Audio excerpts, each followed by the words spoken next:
Hello everyone, मैं आप सभी लोगों का स्वागत करता हूं मैक टॉक पे। तो हमने यहाँ पे वर्णमाला पढ़ा था। वर्णमाला में हमने स्वर और व्यंजन पढ़ लिया था। तो आज हम इस पे कुछ प्रश्न करते हैं ताकि हमारे जो भी यहाँ पे जो भी हमें संदेह हो वो सारे दूर हो जाएं। ठीक है, तो आइए सबसे पहला क्वेश्चन है यहाँ पे। सबसे पहला प्रश्न है, भाषा की सबसे छोटी इकाई है शब्द, व्यंजन, स्वर और वर्ण। डी। ठीक है ना, डी यहाँ पे सही उत्तर रहेगा। दूसरा देखिए आप, वर्णमाला कहते हैं शब्द समूह को, वर्णों के संकलन को, शब्द गणना को, वर्णों के व्यवस्थित समूह को। तो वर्णों के व्यवस्थित समूह को क्या कहा जाता है? वर्णमाला कहा जाता है। तो दूसरे का भी यहाँ पे डी होगा। ठीक है, तीसरा देखें यहाँ पे, निम्न में से कंठ्य ध्वनियां कौन सी हैं? तो हमने पढ़ा था कंठ ध्वनियां क वर्ग था। ठीक है ना, क, ख, ग, घ और अंग। तो इसमें आपको साफ दिख रहा होगा, पहला वाला इसमें सही उत्तर रहेगा, ए। ठीक है, नेक्स्ट क्वेश्चन है दूसरा, चौथा वाला। स्थान के आधार पर बताइए कि मूर्धन्य व्यंजन कौन से हैं। स्थान के आधार पर बताइए कि मूर्धन्य व्यंजन कौन से हैं। हमने देखा था मूर्धन्य व्यंजन कौन सा था। देखिए हमने पढ़ा था यहाँ पे मूर्धन्य व्यंजन हमने पढ़ा था। तो आप देख सकते हैं टॉ, ठॉ, डॉ, ढ, अण। ठीक है, तो इसमें आपको दिख सकता है सी इसका सही उत्तर रहेगा। चौथे का सी सही उत्तर रहेगा। अगला, निम्न में से अल्प प्राण वर्ण कौन से हैं? तो देखिए अल्प प्राण वर्ण कौन से हैं। देखें, अगर अल्प प्राण हमने देखा था कि पहला जो वर्ग था वो क्या था? अल्प प्राण, फिर था महाप्राण। ठीक है, तो क ख ग ग ग क ख ग ग ङ चौ छ, तो क चौ करके जो भी ये वर्ग था ये पूरा क्या था हमारा? अल्प प्राण। और फिर था महाप्राण और फिर था अल्प प्राण। ठीक है, तो क और ख वाला जो भी ऊर्ध्वाधर पंक्ति अगर आप खींचें और उसे विभक्त करें 5 उनको, तो ख के नीचे आने वाले सभी महाप्राण, उसके बाद अल्प प्राण। तो ग भी, क और ग दोनों क्या हो गए? अल्प प्राण हो गए। तो बी इसका सही उत्तर रहेगा। ठीक है ना, पांचवे का बी ही सही है। छठा देखें अगर आप, निम्न में से नासिक्य व्यंजन कौन सा है? तो नासिक्य व्यंजन हमने पढ़े थे कि जो 5वीं पंक्ति होती है, 5वीं ऊर्ध्वाधर पंक्ति होती है, उसमें अगर आप देखें तो आपको दिखता है अंगो, फिर ज्ञो। तो यहाँ पे क्या रहेगा? बी। बी सही उत्तर रहेगा। इसके बाद ए आई वर्ण क्या कहलाते हैं? तो ये वर्ण क्या कहलाते हैं? कंठ तालव्य होंगे। तो डी सही इसका उत्तर रहेगा। ठीक है, नासिक्य नहीं होंगे क्योंकि नासिक्य हमने पढ़ा है, ये पिछला वाला होता है जिसमें 5 है। ठीक है, इसमें मूर्धन्य नहीं हो सकता, ओष्ठ्य भी नहीं होगा क्योंकि ओष्ठ्य भी हमें पता है कि कुछ और होता है। ठीक है ना, ओष्ठ जैसे आपका हो गया नीचे प, फ, ब, भ, म। ठीक, ऐसे ही ये केस में आ गया कंठ तालव्य। ठीक है, कंठ तालव्य आपको पता होना चाहिए। देख सकते हैं आप ऊपर, कंठ तालव्य में ए और आई, देखिए कंठ प्लस ताल। ठीक है, आपको दिख रहा है।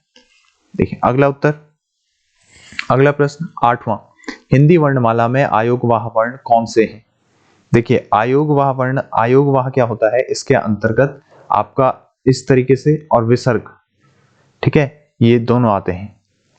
ये दोनों आते हैं, तो इसको हम बोल देते हैं, इसको क्या बोलते हैं? हम आयोग बोलते हैं और इसको विसर्ग बोलते हैं। तो यहाँ पे आपका उत्तर रहेगा डी। आपका उत्तर रहेगा डी। अगला प्रश्न, निम्न में से बताइए कि किस शब्द में देखिए द्वित्व व्यंजन। देखिए पूछ रहा है यहाँ पे कि द्वित्व व्यंजन कौन सा है। ठीक है, इसमें क्या पूछ रहा है? द्वित्व व्यंजन कौन सा है? कौन सा उत्तर रहेगा इसमें? दिल्ली, क्योंकि लॉ 2 बार आया हुआ है तो इसमें दिल्ली उत्तर रहेगा। ठीक है ना, 2 बार आपका व्यंजन आया है, लॉ, आदि लॉ और फिर लॉ। अगला प्रश्न, प्रश्न नंबर 10, ये तीनों 100 हैं लिखे हुए और फिर हौ, कौन से व्यंजन है? तो देखिए संघर्ष स्पर्शी तो हमने कहा था चौवर्ग होता है, ये है हमारे कौन से? संघर्षी कह सकते हैं आप। ठीक है, सी में अगर आप देखें, सी देखें अगर आप 10वें का, तो वही सही रहेगा। अगला 11वां प्रश्न, निम्नलिखित में से बताइए कि नवीन विकसित ध्वनियां कौन सी हैं? नवीन विकसित ध्वनियां कौन सी हैं? तो नवीन विकसित ध्वनियां क्या ख और ग हो सकती है? ठीक है, अगर आप देखें अगर इसमें, तो ख और ग के नीचे एक बिंदु लगा है, खंग और गंग। ठीक है, तो ए इसका सही उत्तर रहेगा। निम्न में से कौन सा घोष वर्ण है? घोष वर्ण कौन सा है? देखिए इसमें घोष वर्ण कौन सा होगा? घोष हमने कहा था कि जिसमें आपकी जो स्वर तंत्रियां होती हैं उसमें अगर कंपन ज्यादा हो, घर्षण ज्यादा हो, तो उनको हम घोषत्व के आधार पर वर्गीकृत करते हैं, घोष और अघोष और सघोष। ठीक है, तो 12वें का यहाँ पे उत्तर रहेगा सी। ठीक है, 12वें का सी उत्तर रहेगा मौ। अगला प्रश्न है कौन सा अमानक वर्ण है? कौन सा अमानक वर्ण है?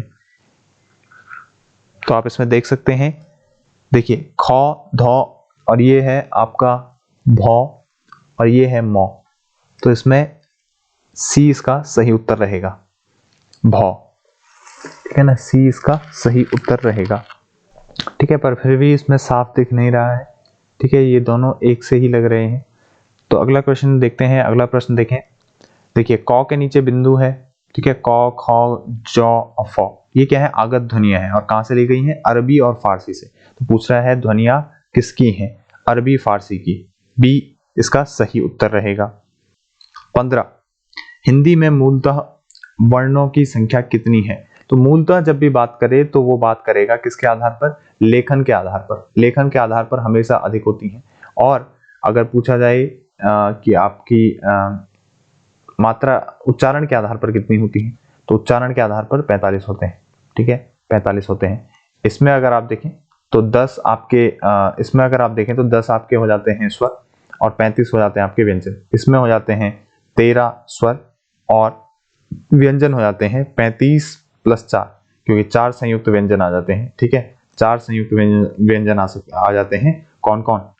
अक्ष, त्र, ज्ञ और स्र। ठीक, अगला है हमारे पास, तो इसमें सी इसका उत्तर रहेगा 15। देखिए प्रश्न 16, अक्षर ध्वनि किसके अंतर्गत आती है? तो अभी तक हमने पढ़ा था संयुक्त वर्ण है। ठीक है, अक्ष, त्र, ज्ञ और स्र, तो इसका सी उत्तर सही रहेगा, 16 का सी। अगला प्रश्न देखें 17, हिंदी शब्दकोश में अक्षरों का क्रम, ठीक है ना, किस वर्ण के बाद आता है? ठीक है, किस वर्ण के बाद आता है? तो हिंदी शब्दकोश में अक्षरों को लिखा जाता है क पे हलंत फिर धन सौ, तो ये उत्तर रहेगा ए। ए इसका सही उत्तर रहेगा। अगला प्रश्न देखें, प्रश्न नंबर 18, ज्ञ वर्ण किन वर्णों के संयोग से बनता है? तो ज्ञ की बात कर रहा है, तो ये किस किस से बनता है? ये बनता है आपका जौ पे हलंत धन ज्ञ। ठीक है, तो ये आपका बी बनेगा, बी इसका सही उत्तर रहेगा 18 का। अगला प्रश्न है 19वां, अघोष वर्ण कौन सा है? अघोष मतलब जिसमें कम से कम कंपन होगा स्वर तंत्रियों का, वो आपका क्या कहलाएगा? अघोष। ठीक है, तो इसका क्या रहेगा? 19वां का अगर आप देखें तो क्या अ है? सबसे पहले अगर हम अ की तरफ जाएं तो क्या अ अघोष है? नहीं, सघोष है। ठीक है, क्योंकि हमने देखा था जितने भी स्वर होते हैं वो सघोष होते हैं। ठीक है, जितने भी स्वर होते हैं वो सघोष होते हैं। इसके बाद देखें जौ, जौ क्या है? इससे आपको याद हो जाएगा कि अघोष सघोष कौन सा होता है। तो हमने कहा था पहले अघोष होगा, दूसरा आपका अघोष होगा, फिर बाकी बचे हुए सघोष होंगे। ठीक है, तो इसमें जौ भी सघोष है और हौ भी सघोष है, तो इसका उत्तर 100 रहेगा। 100 क्या है? अघोष है। अगला प्रश्न है घौ का उच्चारण स्थान कौन सा है? घौ का उच्चारण स्थान कौन सा है? आपको पता है कंठ है, बी इसका सही उत्तर रहेगा, बी इसका सही उत्तर रहेगा। इसमें संयुक्त व्यंजन कौन सा है? भाई संयुक्त व्यंजन ये है, बाकी कोई नहीं है, बी सही उत्तर रहेगा इसका भी।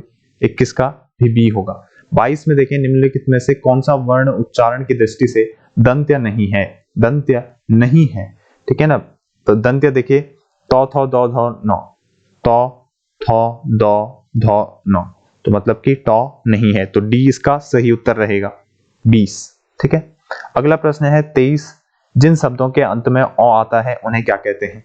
जिन शब्दों के अंत में अ आता है उन्हें क्या कहते हैं? तो इसका उत्तर रहेगा अकारांत। ठीक है ना, डी इसका सही उत्तर रहेगा। अगला प्रश्न देखें, अक्ष वर्ण किसके योग से बनता है? तो ए इसका सही रहेगा। ठीक है, 24 का ए। अगला प्रश्न देखें, प्रश्न नंबर 25, हिंदी वर्णमाला में स्वरों की कुल संख्या कितनी है? हिंदी वर्णमाला में स्वरों की आपको अधिकतम बतानी है, तो 13 बताएंगे यहाँ पे। ठीक है, अधिकतम बतानी है आपको, कितनी बताएंगे? 13। ठीक है, क्योंकि ये किस आधार पे है, ये है आपका लेखन के आधार पे, आपको लेखन के आधार पर बतानी होती है। निम्नलिखित में से कौन स्वर नहीं है, कौन स्वर नहीं है, तो स्वर नहीं है भाई अ, उ, ए, ये सभी स्वर हैं, डी क्या है, व्यंजन है। निम्नलिखित में से ट वर्ग नहीं है, निम्नलिखित में से ट वर्ग नहीं है, तो ट, ठ, ड, ढ, न, ठीक है, तो ये आपका सी इसका उत्तर रहेगा, ट, ठ, ड, ढ, न, ठीक है, तो इसका डी इसका उत्तर रहेगा। घ अलग है, घ क्योंकि क वर्ग में आता है। देखिए अगला प्रश्न है 28वां, हिंदी वर्णमाला में व्यंजनों की संख्या, तो आपने अधिकतम बतानी है, यहाँ पे अधिकतम नहीं दी गई है, ठीक है, वैसे कितनी होती है, 35 होती है, वैसे कितनी होती है, 35 होती है, बट आप यहाँ पे क्या करेंगे, 33 ही बता दें, ठीक है, 33 ही बता दें। क्यों हमने 33 बताई, क्योंकि अगर आप देखें वैसे होती है 35, और अगर आप 4 और जोड़ दें तो वो संयुक्त व्यंजन आ जाते हैं। तो अधिकतम तो हमें पता है कि अधिकतम हो जाता है 39, ठीक है, परंतु 35 अगर आप देखें उनमें से 2 होते हैं द्विगुण व्यंजन, द्विगुण व्यंजन, उन द्विगुण व्यंजनों को हम नहीं गिनते। एक तो होता है ये, दूसरा होता है, एक तो होता है अणो, दूसरा होता है अढ़ो, ठीक है, तो इन दोनों को हम नहीं गिनते हैं, इन दोनों को भी हम नहीं गिनते हैं, तो 35 में से इन 2 को भी आप घटा दें तो आपके पास 33 बच जाते हैं। तो यहाँ पे आपका सी सही उत्तर रहेगा। 29, निम्नलिखित में से कौन सा पश्च स्वर है, पश्च स्वर, देखिए कौन सा है पश्च स्वर, ए इसका सही उत्तर रहेगा, ठीक है, ई, जौ और ढ तो होगा ही, परंतु यहाँ पर स्वरों की बात की जा रही है। देखिए आ और ई ही आपके स्वर हैं, और उनमें ई आपको पता है पश्च स्वर है, और कौन सा पश्च स्वर है, देखिए इसमें पूछ रहा है कौन सा पश्च स्वर है, तो इसमें जौ और ढ क्या हो गया, आपके व्यंजन हो गए, तो ये दो तो नहीं होंगे, बाकी बचा आपका आ और ई, इसमें से आ होगा, ठीक है। अगला प्रश्न देखें, निम्नलिखित में से कौन आयोगवाह है, कौन आयोगवाह है, तो हमें पता है विसर्ग होता है, विसर्ग होता है। अगला प्रश्न, छ ध्वनि का उच्चारण, छ ध्वनि का उच्चारण स्थान है, तो छ कौन सा है भाई, छ कौन सा है, तो अगर आप देखें यहाँ पे तो आपको पता चलेगा ये क्या है, तालव्य, तालव्य है, ठीक है, क्योंकि पहले क वर्ग आता है, फिर आपका आता है चौ वर्ग, तो चौ वर्ग में ही ये आता है, चौ आपका तालव्य है, ये है कंठ्य वर्ग। अगला प्रश्न है 32वां, निम्नलिखित में से कौन सा एक संयुक्त व्यंजन नहीं है, नहीं है, तो संयुक्त व्यंजन कौन सा नहीं है भाई, ये तो है, ये नहीं है, ये है, ये है, तो इसका बी उत्तर सही रहेगा। 33 तालव्य व्यंजन है, तालव्य व्यंजन है, तो हमें पता है चौ वर्ग तालव्य व्यंजन होता है, तो ए इसका सही उत्तर रहेगा, 33 का ए। 34 अगर आप देखें यौर और लौव किस वर्ग के व्यंजन हैं, तो ये अंतःस्थ में आते हैं, किस में आते हैं, अंतःस्थ, और जो भी 100 वर्ग है वो सारा आपका ह तक आपका किस में आता है, उसमें व्यंजन, तो ये आप 34 का सी होगा, ठीक है, ये तो आपके सरल है। अगला देखें 35 अनुनासिक का संबंध होता है, देखिए नाक और मुंह दोनों से होता है, ठीक है ना, केवल नाक से नहीं होता, अगर नासिक क्या बोलता तो केवल नाक से हो सकता था, पर अनुनासिक का मतलब क्या होता है, नाक और मुंह दोनों से, तो सी इसका उत्तर रहेगा। अगला प्रश्न है 35वां, अनुनासिक व्यंजन कौन से होते हैं, तो वर्ग के जो, देखिए वर्ग का पंचमाक्षर डी, डी इसका सही रहेगा, हमने कहा था जो हमारे पंचमाक्षर तो वो आपको दिखते हैं, ठीक है, हमने बात करी थी, ये देखें आप यहाँ पे हमने बताया था कि ये सारे अनुनासिक व्यंजन हैं। अगला प्रश्न है प्रश्न 37, हिंदी वर्णमाला में स्वरों की संख्या है, हिंदी वर्णमाला में स्वरों की संख्या है, तो हमें पता है कि भाई 10 है वैसे, है ना, और अगर अधिकतम जाए लेखन के आधार पे तो 13 है, ठीक, तो यहाँ पे आपको कोई भी नहीं दिया गया, ठीक है, यहाँ पे आपको कोई भी ऑप्शन नहीं है, ठीक है ना, 8 है ना, 9 ना, 11 ना, 14, तो आप क्या करेंगे यहाँ पे, 37वां देखें आप, 37वां का क्या होगा, सी। देखिए इन्होंने अंग और अह की गणना नहीं करी, सिर्फ री की गणना करी, ठीक है, सिर्फ री की गणना करी, तो इसलिए इन्होंने 11 यहाँ पे दे दिया, ठीक है। 9 किसी भी तरीके से नहीं हो सकते, 8 भी किसी तरीके से नहीं हो सकते, 14 तो कभी हो ही नहीं सकते, तो ये तो गलत ही हो जाना था, 8 भी कभी नहीं हो सकते, ठीक है, तो अगर 11 कहीं पे देता है तो वहां पे आप इसको सही कर सकते हैं, क्योंकि कई जगह अंग और अह नहीं इंक्लूड किया जाता। अगला प्रश्न है यहाँ पे कंठ्योष्ठ ध्वनि का उदाहरण है, तो कौन होगा इसका? सी। ठीक है, 38 का, अच्छा ए है इसका, तो इसका क्या होगा? और ए इसका सही उत्तर रहेगा। ठीक है, कंठ्योष्ठ ध्वनि का उदाहरण है कौन? और। अगला प्रश्न है, भाषा निर्माण की इकाइयों का सही अनुक्रम है। देखिए, सबसे छोटा होता है, हमें पता है सबसे छोटा होता है क्या? वर्ण। फिर होता है आपका अक्षर, फिर होता है पद या शब्द। ठीक है, पद या शब्द एक ही होता है। फिर होता है हमारा पदबंध, फिर होता है उपवाक्य, और फिर होता है वाक्य। ठीक है, तो इसमें देखें आप, सबसे पहले आपका ध्वनि या वर्ण एक ही है। ठीक है, और फिर उसके बाद आपको दिख रहा होगा शब्द, फिर आपका पद, और पद के बाद वाक्य। तो डी इसका सही है। बाकी आप देख सकते हैं शब्द के बाद वाक्य, फिर वाक्य के बाद ध्वनि, ये गलत है। ठीक है, उसके बाद देखें यहाँ पे पद के बाद वाक्य, फिर वाक्य के बाद ध्वनि, ऐसा तो होता ही नहीं, और शब्द के बाद ध्वनि, ऐसा तो कभी हो नहीं सकता। इसके बाद भी देखें तो ध्वनि के बाद वाक्य, फिर वाक्य के बाद पद, ऐसा हो, ऐसा भी इम्पॉसिबल है। ठीक है ना, ऐसा भी संभव नहीं है। अगला देखें, 40वां देखें यहाँ पे, निम्नांकित में से उच्चारण स्थान के आधार पर कंठ से लेकर मुख विवर में, यहाँ पे लिखा होगा मुख विवर में उच्चारित व्यंजन। ठीक है, तो कंठ से लेकर मुख विवर में उच्चारित व्यंजन ध्वनियों का सही अनुक्रम क्या है? सही अनुक्रम बताना है यहाँ पे। ठीक, तो अगर आप देखें तो पहले होता है कंठ, फिर होता है तालु, फिर आपका वत्सर्य, फिर आपका दंत, फिर आपका ओठ। तो इसको आप देखें तो इसमें आपको ए ऑप्शन सही दिखेगा। अगला अंतिम प्रश्न है, प्रयत्न के आधार पर लौ किस प्रकार की ध्वनि है? लौ जो है, लौ किस प्रकार की ध्वनि है ये पूछ रहा है, तो ये है पार्श्विक। ये आपको याद रखना है, ये क्या है? पार्श्विक। कुछ कुछ यहाँ पे आपको नया दिखा होगा। ठीक है, तो आई थिंक ये आपका इंपॉर्टेंट है किसी भी एग्जाम के लिए, पर अगर आप यूके पीएससी जेईई की तैयारी कर रहे हैं तो भी आपके लिए काफी इंपॉर्टेंट रहेगा। देखने के लिए धन्यवाद।